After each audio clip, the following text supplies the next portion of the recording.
Invité ce matin, le député RN du Nord, Sébastien Chenu, et il répond aux questions de Daï Kodoui. Bonjour monsieur. Bonjour monsieur. Merci d'être avec nous. Vous êtes également tête de liste du RN au régional dans la région des Hauts-de-France. Justement, est-ce qu'elles auront lieu au mois de juin, les élections régionales? Le conseil scientifique a rendu son avis hier soir. Il n'a pas tranché en fait. Est-ce que vous regrettez qu'il n'ait pas pris clairement une position? Non, parce que je crois qu'effectivement, c'est aux politiques de trancher, c'est aux responsables politiques, à ceux qui nous gouvernent, de trancher en la matière. Et peut-être qu'Emmanuel Macron trouve-t-il là les limites de son fameux « en même temps ». Il va devoir trancher, c'est-à-dire faire quelque chose qu'il n'aime pas faire, Emmanuel Macron. Alors d'habitude, il avait plutôt pour habitude de se retrancher derrière l'avis du conseil scientifique, de se cacher derrière les autorités et les experts. Là, il est seul devant, il va devoir assumer ses responsabilités.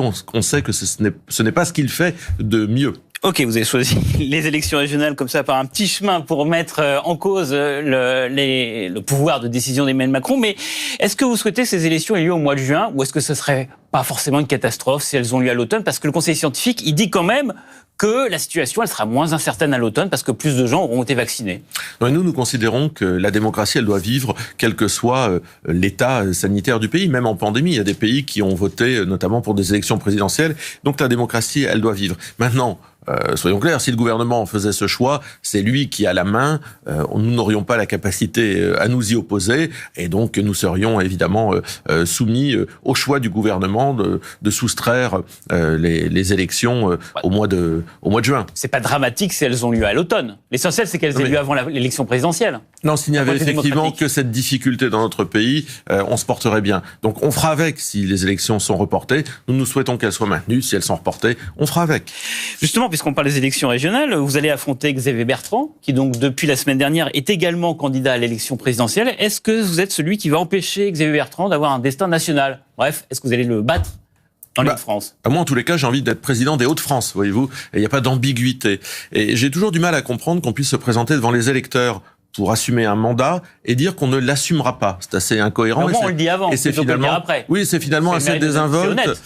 C'est désinvolte, mais c'est honnête au moins. Oui, de dire je me présente devant vous et je n'assumerai pas les responsabilités que je vous demande de me confier. Tout le monde est au courant, en tout cas. Oui, c'est sûr. Enfin, c'est particulièrement original comme démarche. Mais Xavier Bertrand, sa spécificité, c'est quand même de dire votez pour Xavier Bertrand au premier tour, vous aurez Emmanuel Macron au second. En fait, c'est ça le slogan de Xavier Bertrand. Et finalement, à la région, on l'a bien vu, il n'y a pas eu d'effet Xavier Bertrand. C'est la même politique avec la même absence de résultats. Vous pensez qu'il pourrait y avoir un front républicain comme lors des précédentes élections où, on le rappelle, il y avait un deuxième tour, Marine Le Pen face à Xavier Bertrand et les listes de gauche s'étaient retirées? Je pense que tout est possible. Je pense que toutes les compromissions sont possibles. Je pense que toutes les alliances de circonstances pour pouvoir conserver la mainmise sur le système, sur la gamelle. C'est pas une alliance. Non, mais c'est une compromission. C'est-à-dire, ce sont des gens qui nous disent qu'ils pensent différemment, alors qu'en réalité, ils sont capables de s'entendre pour préserver leurs intérêts, les intérêts du système. Et la petite musique qu'on entend, c'est la gauche qui est unie dans les Hauts-de-France, ce qui est le seul cas pour l'instant en France. Elle n'a a priori pas l'intention de se retirer. Mais c'est leur problème. Ils feront ce qu'ils veulent. Moi, je parle aux habitants des Hauts-de-France en leur disant, avec moi, avec le Rassemblement national, nous allons protéger notre région. Les indicateurs sont rouges dans la région. C'est peut-être ce qui fait fuir Xavier Bertrand. C'est qu'en matière d'emploi, de sécurité, de santé, les indicateurs sont au rouge. Eh bien, nous allons protéger notre région. Les indicateurs, ils sont au rouge également dans les Hauts-de-France pour l'épidémie. Est-ce qu'il faut fermer les écoles, en tout cas dans les régions, les 19 départements qui sont en zone rouge? Je pense qu'avant de se poser la question de fermer les écoles, c'est quelque chose d'assez anxiogène. Il faut déjà se poser la question de savoir ce qu'on fait si on ferme les écoles. C'est-à-dire comment on administre des vaccins et comment on continue les politiques de test. Aujourd'hui, il n'y a pas de stratégie là-dessus. Sur les écoles, nous sommes plutôt partisans d'avancer et donc d'allonger aussi probablement les vacances scolaires pour créer un vide sanitaire dans les écoles et permettre à ce moment-là de donner un peu d'oxygène d'abord et de sécurité sanitaire aux enseignants et aux écoliers. Permettre qu'ils soient vaccinés aussi, les enseignants? Oui, bien sûr. Mais pour qu'ils soient vaccinés, il faut des vaccins, cela va sans dire. Nous sommes dans une guerre, nous a dit le président de la République. Le problème, c'est que nous sommes partis sans munitions. Pas de masques, pas de tests. aujourd'hui pas de vaccin. Les munitions vont arriver. Oui, mais enfin on nous dit ça depuis, c'est comme les lits d'hôpitaux, vous savez, on devait en ouvrir 12 000, et puis on les attend toujours. Ce gouvernement a quand même un problème, c'est qu'il baratine les Français depuis le début, c'est qu'il emmène les Français à la guerre sans aucune munition, et qu'il le fait de façon coupable parce qu'il n'écoute aucune des propositions que les oppositions, en tout cas le Rassemblement national et Marine Le Pen, lui faisons depuis déjà un certain temps. Il y a des leviers à activer avant de se poser la question de confiner ou de fermer les écoles. Emmanuel Macron doit-il prendre la parole mercredi soir, peut-être après le Conseil de défense, ou est-ce qu'il doit attendre encore un petit peu? Mais si le président a une stratégie, il faut qu'il explique. Mais moi, je demande pourquoi le gouvernement ne met-il pas en place le contrôle généralisé des eaux usées? Pourquoi ne mettons-nous pas en place, comme la Suisse et l'Autriche, il y a des contrôles sur les autotests? Non, mais c'est pas généralisé. Ce serait très utile. C'est pas une mesure idéologique. Non, c'est une mesure pratique. Il y a besoin de moyens. Si vous voulez contrôler partout en France les eaux usées, il faut quand même des gens derrière pour pouvoir le faire. Mais bien sûr, mais ça fait longtemps, ça fait 1 an qu'on est là-dedans. Ça fait 1 an, les eaux usées qu'on a estimées. On est encore dans une phase d'expérimentation. Pour former les gens, c'est quelque chose qu'on a découvert. Les autotests, la Suisse et l'Autriche. Moi, je veux bien qu'on trouve à chaque fois des circonstances atténuantes ou des explications à ne pas faire.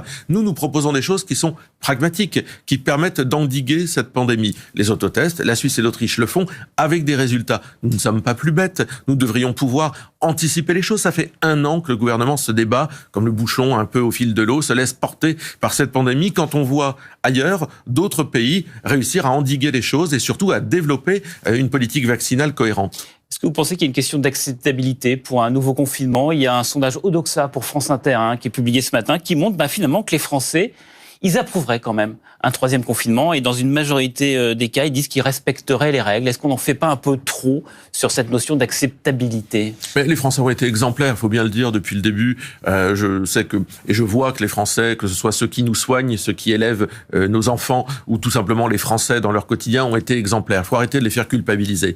Je pense qu'il faut tout faire pour éviter un confinement dur, pour l'éviter pour des raisons sanitaires, pour des raisons de santé mentale des Français, pour des raisons économiques, évidemment.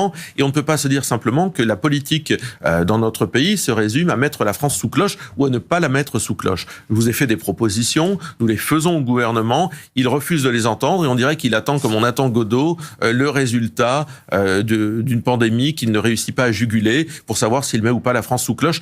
Tout ça est assez irresponsable en réalité. Dernière question, 45 secondes, sondage dimanche dans le JDD. Le RN a plutôt une bonne image, mais pas forcément Marine Le Pen. En tout cas, il y a un décalage entre le RN et Marine Le Pen. Le sondage de l'IFOP est particulier parce que si on analyse évidemment tous les items qualitatifs sur Marine LePen, est-elle courageuse, est-elle capable de réformer, etc., on arrive à une majorité de gens qui lui trouvent du courage. Un vote de mécontentement et pas un vote d'adhésion. Voilà, je crois pour pas. résumer ce je crois pas beaucoup en ce sondage de l'IFOP qui a été fait d'une façon qu'on peut évidemment discuter, mais je crois qu'effectivement en tous les cas, le Rassemblement national apparaît comme la seule alternative possible à la politique que nous connaissons depuis des années maintenant, cette politique ultralibérale, pro-européenne, dont on voit aujourd'hui les limites et l'absence de résultats. On aura un premier test au régional dans les Hauts-de-France, que ce soit en juin ou à l'automne prochain. Merci beaucoup, bonne journée à vous. Au revoir, monsieur.